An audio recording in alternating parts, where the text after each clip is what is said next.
جاي ليبيا قبل. الشركات ما يقدروش الا في الهابط زي شركه شنبي ولا شيطان شن صاير؟ تعال نحكي لك قصتي مع ولدي نور الدين القمله اللي حتغير لك تفكيرك 360 درجه. خلي لي رياضيات على ذنب وركز معايا برك. مش عارف وين سمعها المقدمة هي، لكن استمر. يستفزونك ان يخرجوا اسوأ ما فيك، عندما تفقصوا عليهم يقولون يا خساره تربايه حواوه فيك. وامك اسمها حواوة ان شاء الله.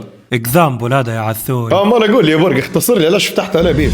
نصوره يوصلني اسعار ترى قول سلقات. شو لقيت؟ لقيت تبعت لي واحده اسمها هبه فخامه، قال لها رايا حبي، قال اليوم كيف تميت في الموت طوال تشوف فيه قدامي، وقال لها طب ناديك ايفون 17 بودري في الكريسماس، عندي انثوده ديما نغني لهم فيها أنا. ونشود نغني لهم فيها. وهو عنده سياره وانا ما عندي ليه. خلاص ايش رايك تتكلمنا على قصه لي ساعه متاع الموت اللي طلعوها عليك في تعليقات كيف الصفحات؟ نتوقعها شنو هم هلبة دي شنو؟ واضحه يا اخوي، انا قلت لك تعرف ثاني وانت قلت ثاني. ولا شو سناب سات. السناب شات. سناب سات. تو انا بنقول لك الشباب شنو تنصحهم يا ميسي؟ دين بلا دنيا ولا دنيا بلا دين ولا دين ودنيا، وانت اختار. ايوه راح شويه ونروح. المخرج هذا البروديوسر.